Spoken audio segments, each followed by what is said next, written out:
by Dr. Yonatan Gez.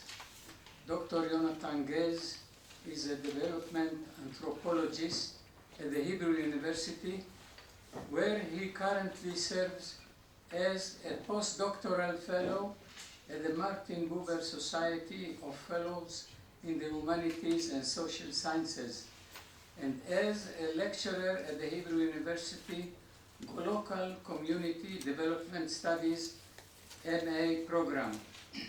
He did his previous degrees at the Tel Aviv University and the University of Cambridge, and received his doctorate in anthropology and sociology of development from Graduate Institute of International and Development Studies in Geneva, where he still serves as a research associate.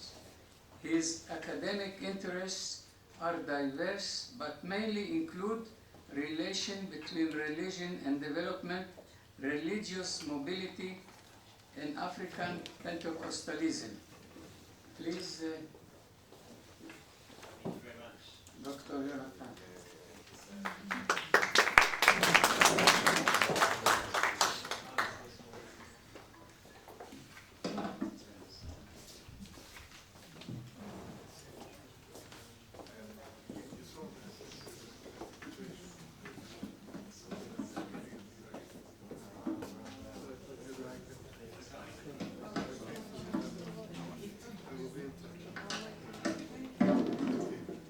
So thank you very much for having me.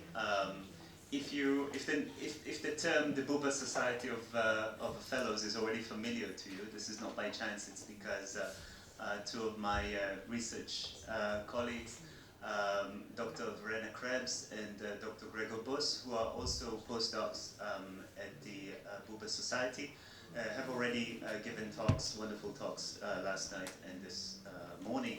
And I think we're in a very privileged position. I hope that many good things, I believe that many good things will come out of these wonderful sessions. But for us as scholars here, the Hebrew, young scholars at the Hebrew University, still looking for our way, we are particularly interested in the possibility of reviving African studies here at the Hebrew University. I recently spoke to an elderly gentleman, a professor emeritus, and he told me, you know, back in the 70s and in the 80s, when we talked about African studies in Israel, it was clear that we referred to the Hebrew University.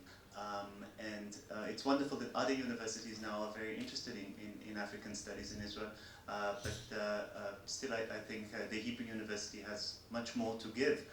And so we're happy to be part of what would hopefully promise to be some kind of a renaissance of African studies here at the Hebrew University. So we appreciate this opportunity. So I'm going to share with you, speaking of the,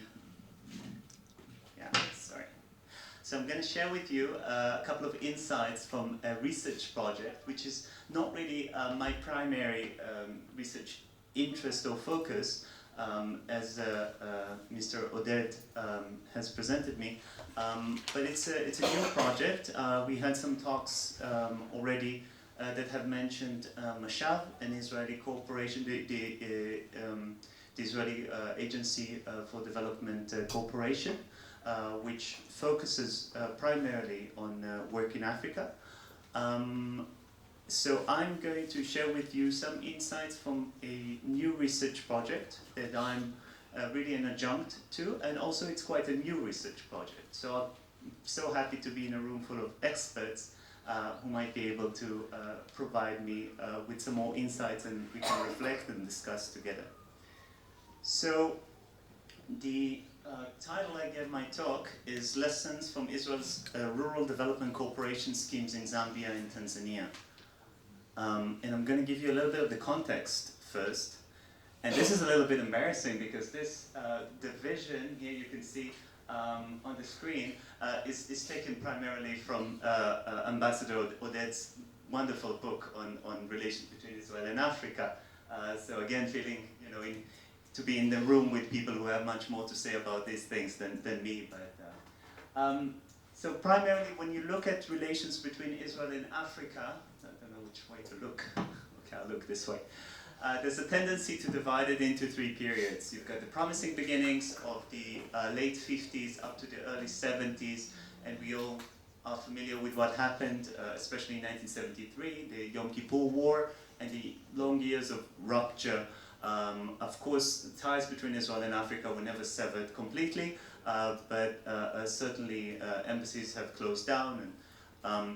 And then the period of re-engagement that started around the late 80s, 1990s, influenced by various political changes.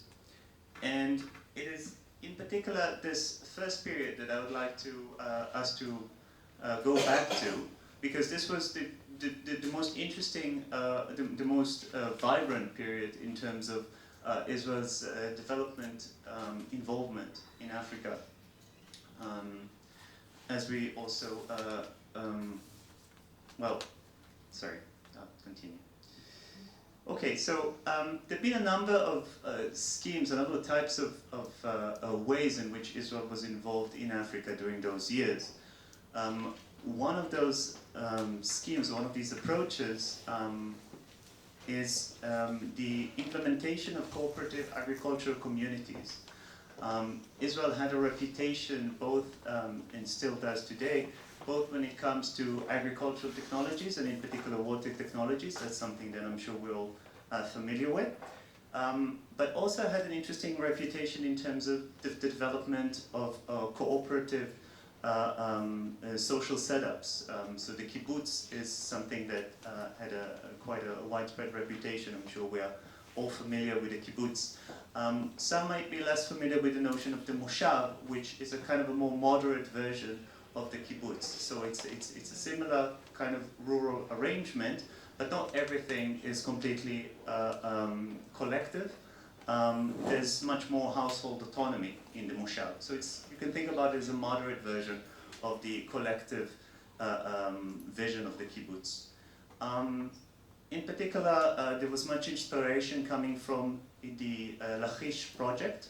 The Lachish region, located here, so south of Tel Aviv and the southwest of Jerusalem, where we are now, was a large-scale, very ambitious project from the early mid-1950s with the intention of absorbing a large Jewish population coming mainly from Arab countries after Israel's independence.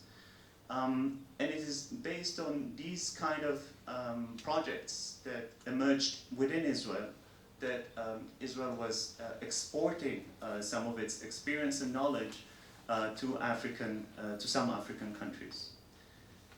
And to illustrate this visually, first of all, these are photos from the Lachish region in Israel. It was taken, I think, in the mid-50s. And these are photos that I took in Kafula, which is one of the former schemes that Israel was involved in the Copper Belt region in Zambia. I was there last September. Okay, so first of all, just visually, I thought it's interesting just to compare. Israel was also involved in the construction and of course in also the social setup in the area of Kafula. So I'm going to be very, very brief. I don't want to take much of your time. I think I'm the last speaker. And very briefly, I'll just recount the two projects that I'm going to refer to. First of all, we're going to talk about Mwanza, the area of Mwanza in Tanzania, northwest Tanzania, the shores of Lake Victoria, a very beautiful area, where Israel was involved in 3 pilot schemes between 62, 63, and 67 when they pulled out. Funding came primarily from the Tanzanian government, and participants were selected mainly from nearby. So there was no substantial migration of people to these schemes. And again, the idea was to create these kind of rural agricultural communities to modernize agriculture in the region. So Israel brought in water pumps and tractors, chemical fertilizers, they offered training to participants in these schemes, and every one of these 3 schemes had what they called a temporary buying post, where people would be able to sell their produce, which was then transported to the city and sold there. People grew mainly cotton, but also some vegetables. I think onions were particularly profitable.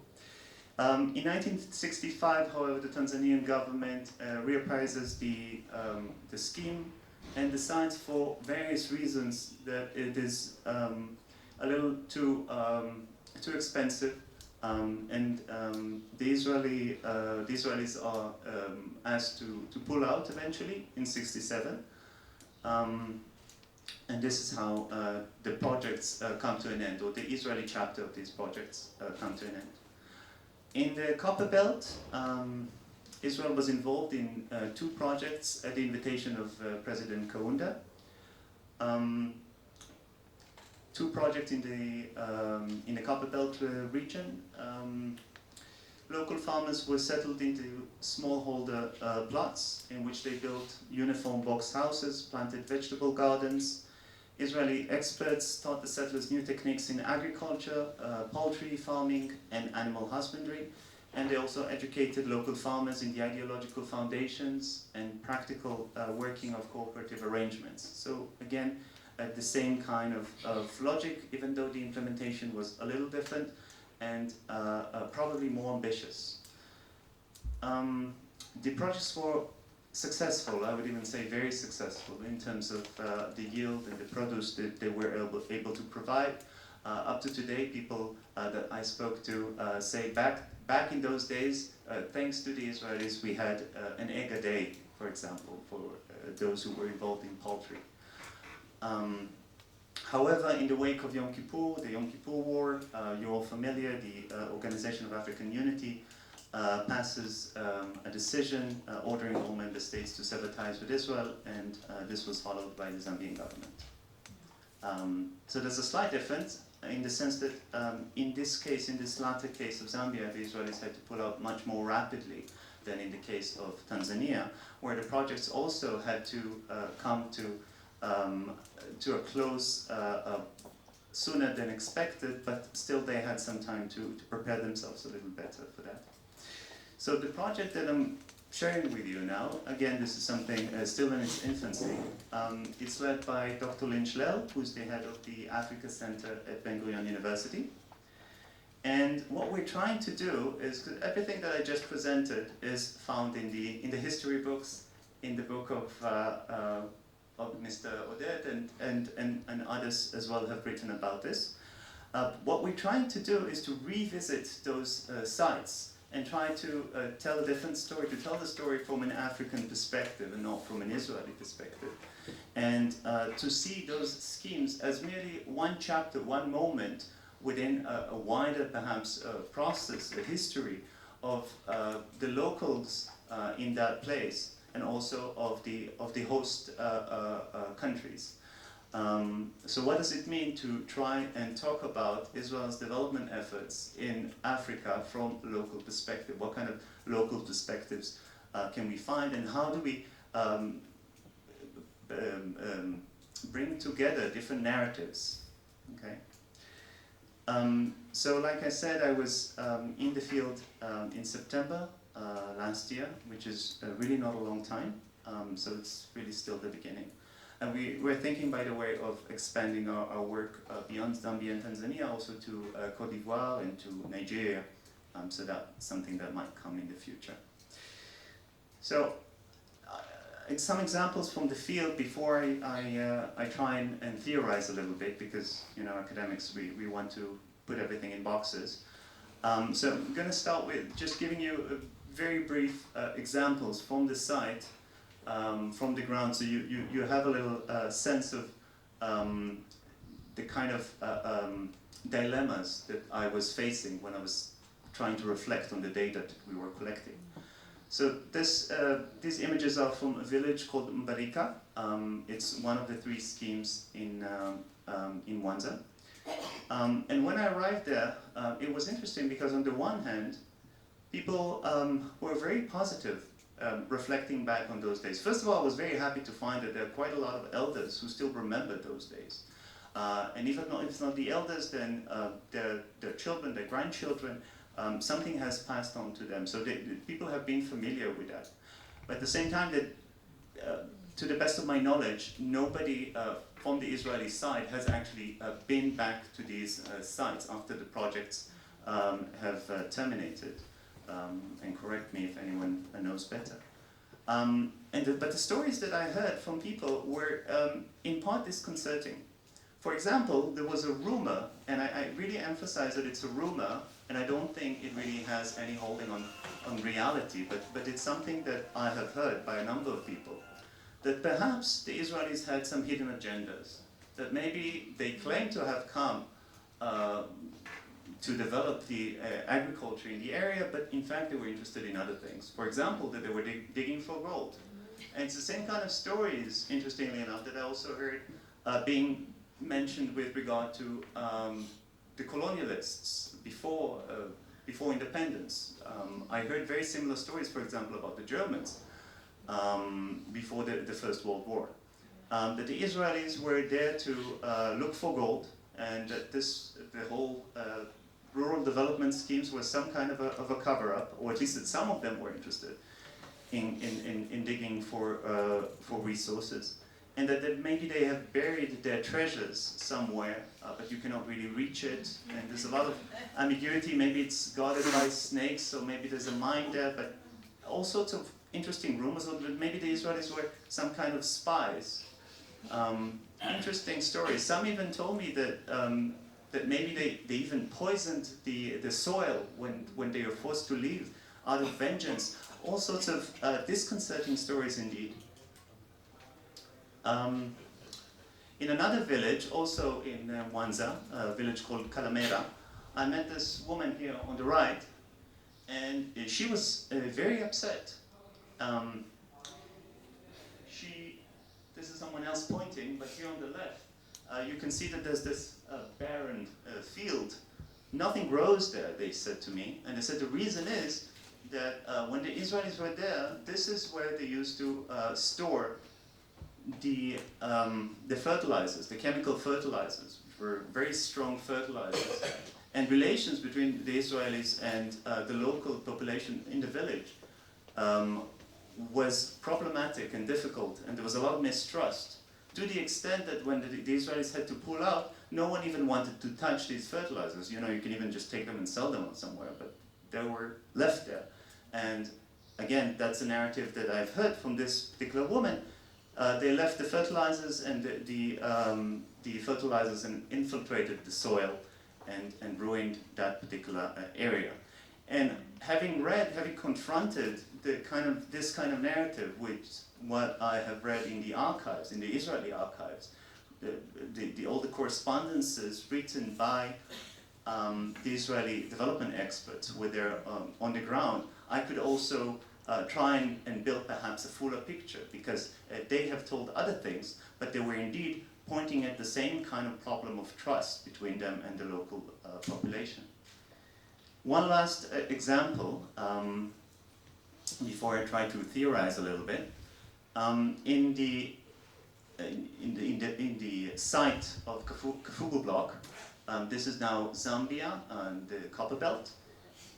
Israel was very involved in the formation of cooperatives, and up to today, not just, of course, thanks to or due to the Israeli involvement, but up to today there are quite a lot of cooperatives still there on site. In particular, we made some close ties with one particular women's cooperative which is doing quite well. It's called Shuka. And the women there were so excited to see us, and it seemed that they were still very much inspired by those events and experiences. Some of them were not even born when the Israelis were there in the area. So, for example, I mentioned that some of them said back when your people were here, we had an egg a day. So now they said now that they grow heifers, they grow cows. They say now we have a glass of milk every day. So somehow kind of continuing or mirroring that kind of experience. So of course this does not give us a very uniform picture, but still it got me thinking about what happens once a project is over. Succeeded, failed, but the donor and the experts, they pull out, and what happens next? So one thing that we should consider is that development projects, by definition, they're also referred to as interventions. They are there to intervene, they're there to change, they're there to transform a host society in one way or another. Okay. And they have set goals. For example, reduce child mortality by offering vaccinations, for example. But at the same time, they would have any number of secondary implications. Now, the secondary implications are not necessarily foreseeable. And the same is also true, in fact, with regard to the stated goals, because it is very hard to foresee and to predict the implications of a project. It's sometimes even hard to know whether a project, its stated goals are going to meet their success or not.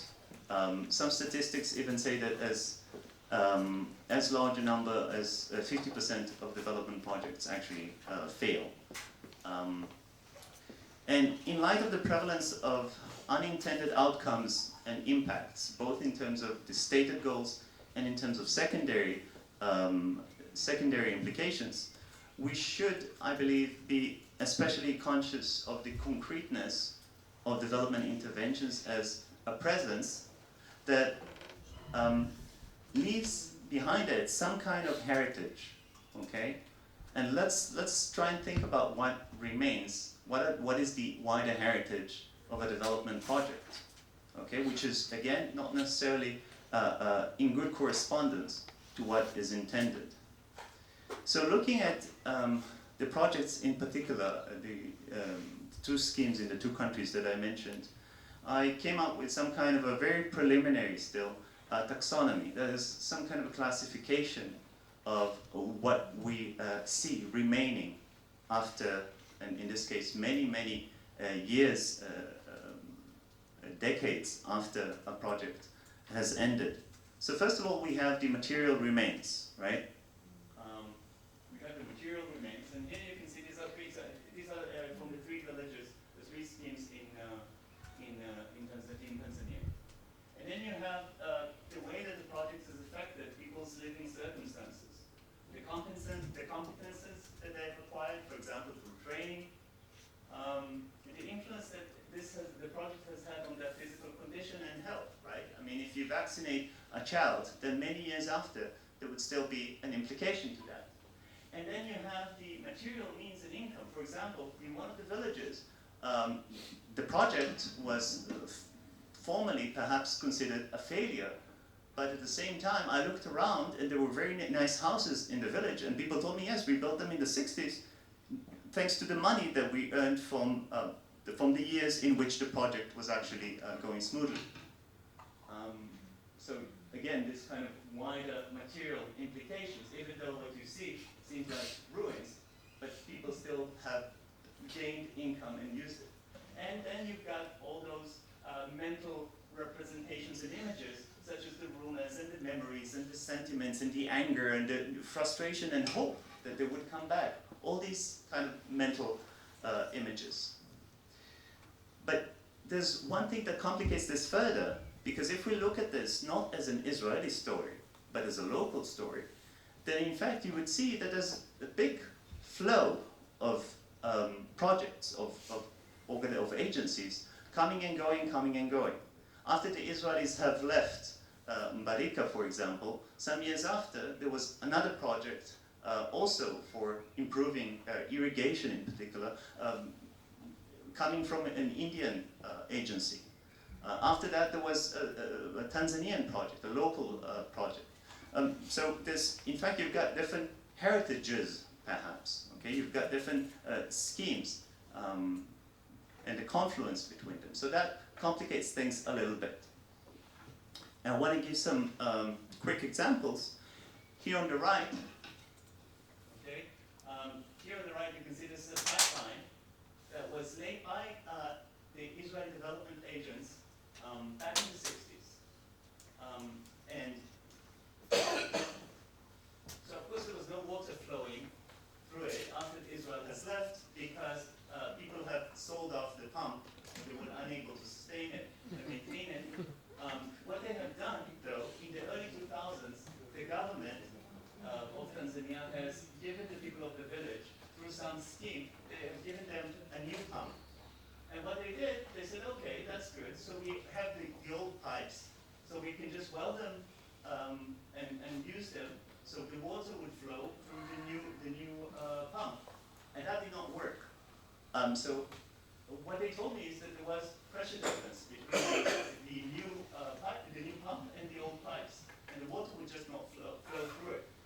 And I thought this is a very interesting metaphor, if you like, about the question of harmonizing between different layers, as it were, of projects. Okay. And here on the left, also another example. This is from the village of Nyatwali, also in Tanzania. You've got 4 different houses or shacks in this image, each one relating to a different layer, a different moment in time of that village, and attempts to build some kind of a development scheme. Okay, so so we can kind of think in terms of some kind of an archaeology, or kind of building back or trying to unravel a little bit those different layers. So I'd like to conclude by stating, first of all, that the development is complicated in the sense that you've got the stated goals and you've got your secondary implications, and neither of them are in any way guaranteed. And that I think that there's much that we can learn through approaching things through the heritage perspective. So thinking about what projects actually leave behind, rather than what they intend to do. And I think this opportunity that we get now, because Israel was so invested in Africa in the 60s especially. So for me, for us as researchers, I think it's so interesting to go back to those sites and see what became of them, and how elements have perhaps been utilized and competences have been transformed into something else, because it's very hard to foresee how this is going to develop eventually. And I think maybe I should end with some reflection on whether or not, or in what way, there is some kind of responsibility by Israel and by those who were involved in former development initiatives towards, for example, that angry woman that we've seen before, or towards people who were on the receiving side of these projects, especially today when relations, once again, thank God, so positive. Thank you. Thank you.